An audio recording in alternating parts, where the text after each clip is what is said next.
नमस्कार साथियों, मैं किशोर कुमार बिडालिया स्वागत करता हूं आप सभी का आपके अपने YouTube channel Bidaliya A to Z online forms में।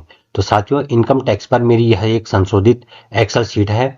तो जो एक्सेल कैलकुलेटर है, इस एक्सेल कैलकुलेटर में आपके पास जब पहले पहुंचा होगा तो आपने इसे अगर मोबाइल पे खोला होगा तो हो सकता है कि आपके पास ये जो मोबाइल में ये 1 2 3 वाले ये पोर्शन है, तो ये वाले पोर्शन हो सकता है आपको शो नहीं हो रहे होंगे, क्योंकि दूसरी भाषा में आपको दिख रहे होंगे। तो एक्चुअली में ये पहले कुछ देर में मैंने टाइप किया हुआ था, अब मैंने इसका फॉन्ट चेंज कर दिया है। तो अब आप इसे मोबाइल में भी ओपन कर सकते हैं और आप इसे मोबाइल में भी एडिट कर सकते हैं, मोबाइल में भी इस पर आप काम कर सकते हैं।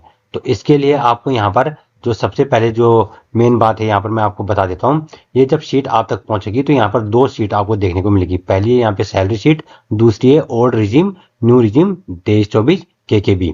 ठीक है, तो अगर आपके पास ये वाली सीट पहुंच जाएगी तो आपने यहाँ पर थोड़ा सा ध्यान देना है कि क्या आपके पास सही वाली सीट पहुंची है नहीं पहुंची है।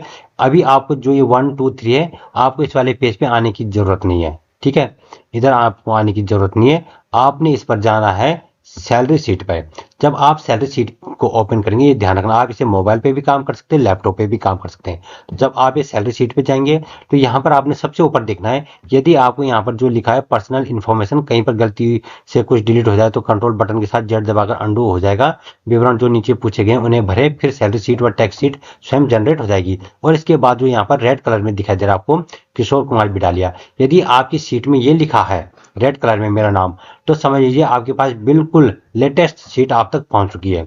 यदि आपकी सीट में ये नहीं लिखा है तो इसका मतलब आप पे 1-2 वर्जन पिछला पहुंच चुका आप तक और ये लेटेस्ट वर्जन आप तक नहीं पहुंचा है, क्योंकि उसके बावजूद भी इसमें कुछ ना कुछ कमियां थी। मैंने जब सुबह देखा, रात को मैंने सभी ग्रुप में इसको शेयर किया, पर्सनली भी सबको शेयर किया, लेकिन जब मैंने देखा इसमें बहुत सारी कमी है तो अब मैं सुबह सुबह इसको वीडियो को बना करके आपको समझा रहा हूँ कि अगर आपके पास ये वाली सीट पहुंच गई है तो इसका मतलब आपके पास बिल्कुल सही सीट है। तो फिलहाल हम देखते हैं इसमें हमने करना क्या है और भरना क्या है।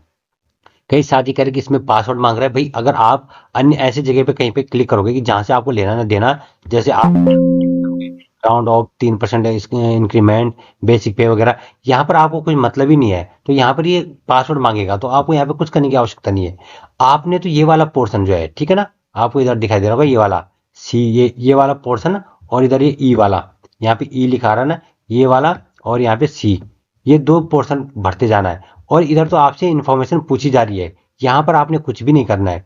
ठीक है, इधर आपने कुछ भी नहीं करना है, इस वाले पोर्शन में और इस वाले पोर्शन में आपको डिटेल भरती जानी है। अब जैसे यहाँ पर है कि नेम ऑफ इंस्टीट्यूट या ऑफिस, तो आप अगर यहाँ पर भरेंगे अपने विद्यालय का नाम, अपने ऑफिस का नाम, फिर उसके बाद यहाँ पे अपना नाम भर देंगे। ठीक है, मोबाइल पे भी कर सकते हैं और लैपटॉप पे भी। यहाँ पे अपना पैन नंबर भर देंगे, यहाँ पर एम्प्लॉय टाइप भर देंगे, यहाँ पर आप किस पद पे कार्यरत हैं आप इसे भर देंगे, यहाँ पर अपना जो स्केल है उसे भर देंगे। फिलहाल इस पे जो भी फिगर्स है, ये फिगर ऊपर नीचे हो सकती है, क्योंकि ये मैं डेमो के लिए वीडियो बना रहा हूँ, इसमें मेरी एग्जैक्ट जो है फिगर नहीं है।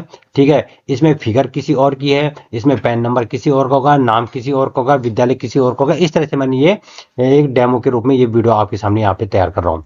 तो आप यहाँ पर ये मत देखिए कि मेरा बेसिक वेतन कितना होना चाहिए था, ये मत देखिए। आप ये देखिए कि बस सीट काम कर रही कि नहीं कर रही है। तो आपने ये वाला पोर्शन भरना है। और महत्वपूर्ण चीज ये है जो जो मैंने बीच में कलर किए हैं, जैसे कि आप यहाँ पर देख सकते हैं कि इंक्रीमेंट मंथ जनवरी या जुलाई। अगर आपका जनवरी तो आपने केवल JAN यहाँ पे टाइप कर देना है, यदि जुलाई है तो आपने JUL यहाँ पे टाइप कर देना है। तो जैसे मैंने यहाँ पे JUL टाइप किया हुआ है, तो मैं यहाँ पर आपको सैलरी शीट में दिखाता हूँ। तो इस सैलरी शीट में यहाँ पे इंक्रीमेंट यहाँ पे अपने आप चेंज हो गया। ठीक है, यहाँ पे पहले था 82,600, अब यहाँ पर आ गया है 85,100।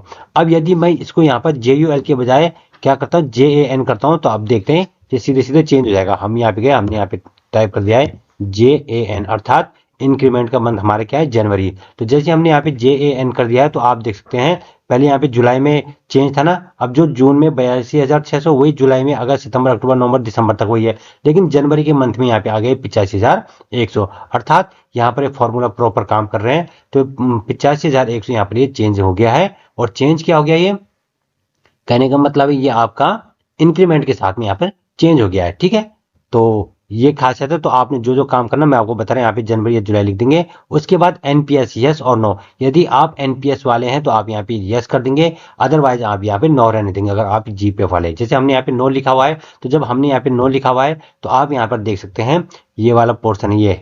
ठीक है, यहाँ पे 15 ये रो, यहाँ पे NPS गवर्नमेंट शेयर, तो सब जगह 000 है। ठीक है, क्यों? क्योंकि हमने यहाँ पे क्या लिखा है, नो। अब जो डिटेल हमने यहाँ पे नो लिखा है तो यहाँ पे देखिए एनपीएस यस और नो, तो यहाँ पर भी क्या है, नो है इस वाले पे, है ना। तो ये सब कुछ वहां से यहाँ आ जाएगा अपने आप। तो अगर हम इसको यहाँ पे यस करते हैं तब देखिए हमने इसको कर दिया YES।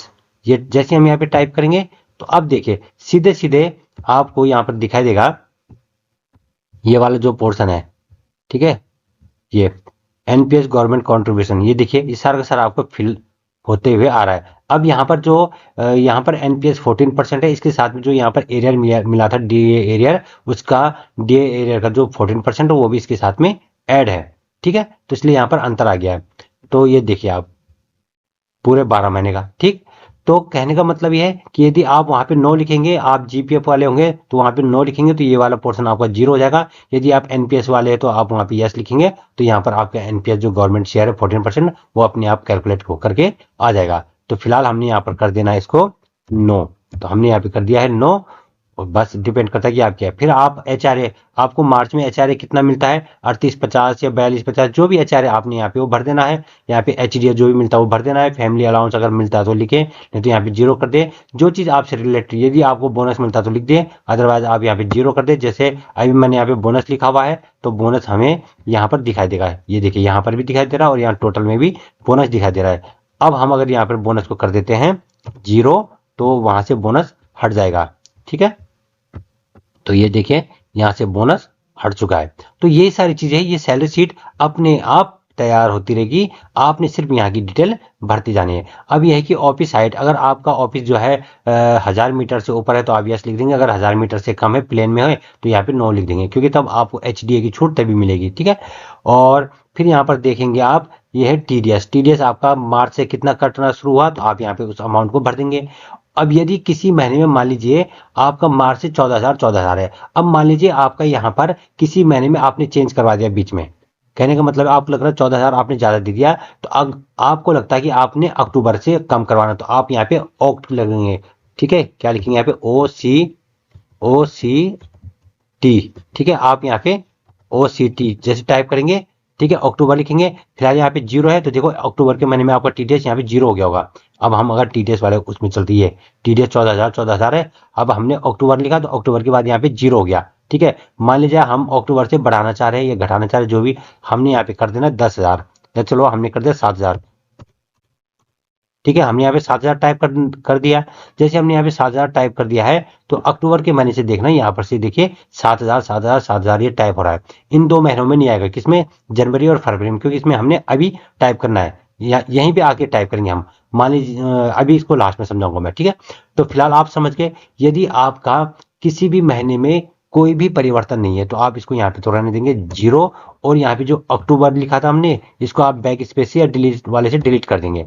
तो जैसे हमने इसको यहाँ पे डिलीट कर दिया तो जो 14,000 आपने यहाँ पे लिखा है पूरा दिसंबर तक ये 14,000 ही दिखाई देगा। ये देखिए यहाँ पर जो टीडीएस है यहाँ पे कितना है, पूरा का पूरा 14,000 है, कहीं पे कोई परिवर्तन नहीं हुआ है, ठीक है। तो ये इन चीजों का आपने ध्यान देना। यदि कहीं पर आपने किसी महीने में बीच में परिवर्तन किया है तो यहाँ पर लिख देंगे।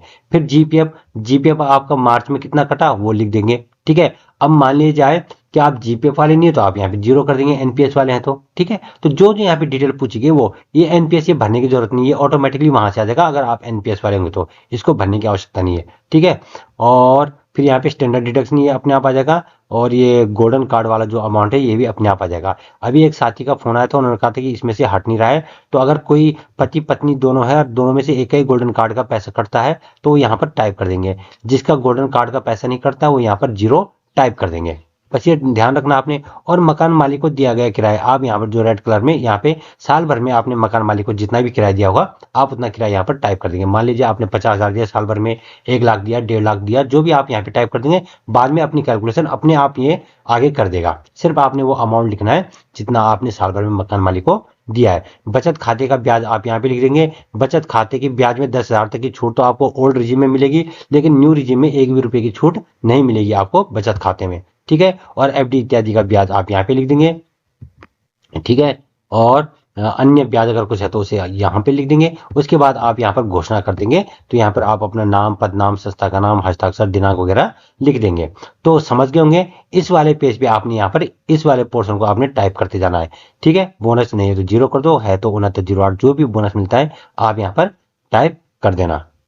ठीक है, एनपीएस है तो ठीक है। और यहाँ पे ये डीओबी माने डेट ऑफ बर्थ है, डीओआर माने डेट ऑफ रिटायरमेंट, रिटायरमेंट की डेट यहाँ पे लिख देंगे, और जीपीएफ प्रान नंबर जो भी आप यहाँ पे लिख देंगे, बैंक की डिटेल आप यहाँ पर टाइप कर देंगे। तो मैंने आपको बता दिया, अगर आपके पास ये वाली सीट मिली है तो समझ लीजिए आपके पास सही सीट पहुंच गई। यदि जिस सीट में रेड कलर में मेरा नाम नहीं लिखा हुआ है, यानी कि आपके पास ऐसी सीट पहुंची है जिसमें अभी भी कुछ कमी है, तो आप उसको डिलीट कर दिए, और फिर मैं ये वाली सीट आपको भेज दूंगा, या फिर आप इसे यूट्यूब के डिस्क्रिप्शन से डाउनलोड कर देना। ठीक है, तो जो जो डिटेल हमने वहां पर, ये सब चीजें ऑटो फिल हो जाएंगी सब कुछ। ठीक है, ये जो कुछ भी ये वहां से अपने आप भर जाएगा, ऐसी सैलरी सीट भी अपने आप यहाँ पे भर जाएगी।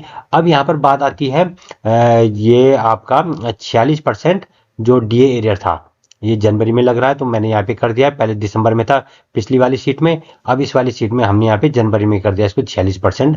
ठीक है, जो डीए एरियर है, तो यहाँ पर ये अपने आप, ये यहाँ पे येलो कलर मैंने इसलिए किया है, ये एनपीएस वालों के लिए है। ठीक है, एनपीएस जो 14% है उसमें डीए एरियर लग करके आएगा यहाँ पर।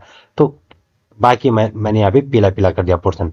तो कुछ खास यहाँ पे आपको करने की आवश्यकता नहीं है, ये सारी की सारी सैलरी शीट आपकी आ जाएगी। हाँ, इसमें आपको जो ये वाले पोर्शन है इस पे जरूर ये टाइप कर देना आप अपने हाथ से, क्योंकि आपकी सैलरी किस डेट पे आई है, उसका वाउचर नंबर क्या है, ठीक है, आपकी ट्रेजरी कहाँ है, ये 3 चीज आप जो है स्वयं यहाँ पे टाइप कर देना, क्योंकि पर मंथ इसमें चेंज होता रहता है। ठीक है, यहाँ पे पर मंथ इसमें चेंज होता रहेगा, तो इसलिए ये आपने टाइप कर देना है। या फिलहाल इसको टाइप नहीं करोगे तो ये इतना महत्वपूर्ण नहीं, क्योंकि हमें तो ग्रॉस सैलरी निकालनी है आपकी 12 महीनों की। तो यहाँ पर समझ गए। अब जब आप ये सारा काम कर दोगे यहाँ पे, ये वाला पेज भरने का, केवल आपने इस वाले पेज को भरना है, तब जाएंगे आप ओल्ड रिजिम न्यू रिजिम वाले पोर्शन पे। अब इसमें भी सब कुछ वहीं से आ जाएगा, ये सारा सब कुछ आपको यहाँ पे भी कुछ भरने की आवश्यकता नहीं है। ये सेविंग बैंक वगैरह डिटेल भी वहीं से आ जाएगी। ठीक है, गृह ऋण ब्याज वगैरह ये भी सब कुछ आ जाएगा। अब आपको इस पेज में भी कुछ नहीं करना है। पहली वाली सीट में मैंने कहा था कि आप इस वाले पेज को भरें, अब आपको इस वाले पेज पे भी कुछ भी भरने की आवश्यकता नहीं है। अब आते हैं हम सीधे सेकंड सीट में, ये सेकंड पेज में, इसमें ओल्ड रिजिम के अकॉर्डिंग आपकी टैक्स की कैलकुलेशन होगी। लेकिन यहाँ पे आपको ध्यान देना, जो आप पे टैक्स की कैलकुलेशन होगी ओल्ड रिजिम के अनुसार, सिर्फ इस वाले पेज पे आपको क्या भरना है, यहाँ पर चैप्टर 80C के अंतर्गत। यदि आप 1.5 लाख से ज्यादा जीपीएफ कटा रहे, फिर तो आपको ये सब कुछ भरने की आवश्यकता नहीं है। अगर आपका जीपीएफ नहीं है, आप एनपीएस वाले हैं और ओल्ड रिजिम में आपको बेनिफिट मिल रहा है, तो आप यहाँ पे एलआईसी पीएलआई जो जो चीजें यहाँ पर भरेंगे, सिर्फ आप एक चीज ये भरेंगे, और दूसरा आप यहाँ पर भरेंगे एनपीएस वाला तो अपने आप आ जाएगा, ये स्वास्थ्य बीमा, दिव्यांग आश्रित वाला, चिकित्सा पर किया गया व्यय, इन सेक्शन के अकॉर्डिंग आप यहाँ पे अमाउंट भरते रहेंगे। सिर्फ इतना करना आपने 2 4 जगह, बाकी ऑटो कैलकुलेट हो जाएगा। और रही बात जो न्यू रिजिम है, तो न्यू रिजिम के लिए आपको इस वाले पेज पे कुछ भी नहीं करना है। यहाँ पे सबसे पहले ये यहाँ पर बता देगा इतना बन रहा है। ठीक है, और न्यू रिजिम में आपका टैक्स इतना बन रहा है, और बेनिफिट इन किस में है, न्यू में या ओल्ड में, तो यहाँ पे बता देगा आपको बेनिफिट है न्यू रिजिम में कितने का बेनिफिट मिल रहा है, 51,000 का बेनिफिट मिल रहा है। ठीक, और इसमें तो आपको कुछ भी करने की आवश्यकता नहीं है, सब कुछ ऑटो कैलकुलेट करके आपके सामने रख देगा। और उसी चीज को यहाँ पर, क्योंकि ये वाला पोर्शन इसमें प्रिंट पे नहीं आएगा, ठीक है, ये वाला ऐसे मैंने प्रिंट से बाहर रखा ऊपर का, ये प्रिंट भी नहीं आएगा, ये सिर्फ आपके पढ़ने के लिए, इसलिए इस लाइन को मैंने यहाँ पे दोबारा से ऐड कर दिया है। यहां पर आप देख सकते हैं ये वाला जो हिस्सा है आपको प्रिंट में भी आएगा, तो इससे आपको पता चल जाएगा कि ओल्ड रिजिम के अनुसार आप पे इतना टैक्स आ रहा है और न्यू रिजिम के हिसाब से आप पर इतना टैक्स आ रहा है। कुल मिलाकर के आपको न्यू रिजिम में बेनिफिट हो रहा है कितने का, इतने का बेनिफिट हो रहा है, इसलिए आपने न्यू रिजिम ऑप्ट किया है। और कुछ साथी कहते हैं यदि हम एक बार न्यू रिजिम को ऑप्ट कर देंगे तो फिर हम ओल्ड रिजिम में नहीं आ सकते, तो आपको मैं बता दूं ये बात सही है, लेकिन वैसे भी एक बार अगर आपको न्यू रिजिम में बेनिफिट हो रहा है तो आप ये मान के चलिए आने वाले साल भी आपको न्यू रिजिम में ही बेनिफिट होगा। फिलहाल अभी इसमें ओल्ड रिजिम में सिर्फ उन लोगों को बेनिफिट हो रहा है कि जिनका होम लोन है, और होम लोन का इंटरेस्ट जिनका 1 लाख से ऊपर, 1 लाख 1.5 लाख 2 लाख के लगभग जिनका इंटरेस्ट जा रहा होगा साल भर में, सिर्फ उन्हीं को इसमें बेनिफिट है। अदरवाइज सभी को अब न्यू रिजिम में बेनिफिट होने जा रहा है। और इस साल भी जहां तक संभावना है सरकार ओल्ड रिजिम में कुछ भी छेड़खानी नहीं करेगी, उसको यथावत रखेगी और न्यू रिजिम में ही थोड़ा बहुत संशोधन कर सकती है। तो ये आशा है कि आपकी समझ में आ गया होगा। आपने सैलरी शीट वाले पोर्शन को भरना है, यहाँ सब कुछ ऑटोमेटिकली ये सब कुछ आता रहेगा, और यहाँ पे आप घोषणा कर सकते हैं, जो नाम इत्यादि ये आप लिख देंगे। तो इस प्रकार से इस काम को आप इजीली अपने मोबाइल पे भी कर सकते हैं, अपने लैपटॉप पे भी कर सकते हैं। ये तीनों पेज, एक पेज ही हो गया, दूसरा पेज ही हो गया, ठीक है, जो ऊपर लिखे हुए 1 2 3, ये तीनों पेज एक एक शीट जो है A4 साइज में आपकी प्रिंट हो जाएंगी, और ये भी पोर्ट्रेट मोड में, ये भी A4 साइज में प्रिंट हो जाएंगी। तो कुल मिला के यहाँ पे 5 पेज आपके प्रिंट हो सकते हैं। इन 5 पेजों में से एक सबसे पहले तो आपकी ये महत्वपूर्ण चीज है, ये पर्सनल इंफॉर्मेशन वाली, इसकी भी आवश्यकता पड़ सकती है।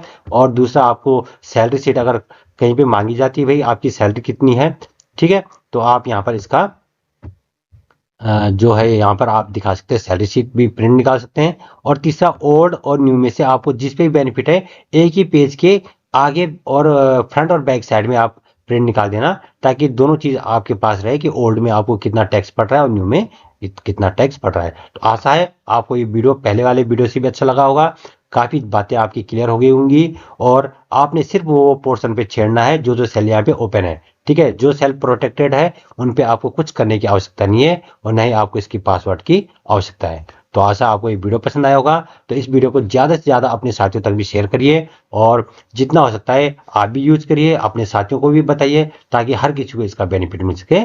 तो इसी के साथ आप सभी का बहुत बहुत धन्यवाद। जो साथी पहली बार चैनल को देख रहे हैं, कृपया चैनल को लाइक करने के साथ साथ सब्सक्राइब अवश्य कर दीजिएगा। धन्यवाद।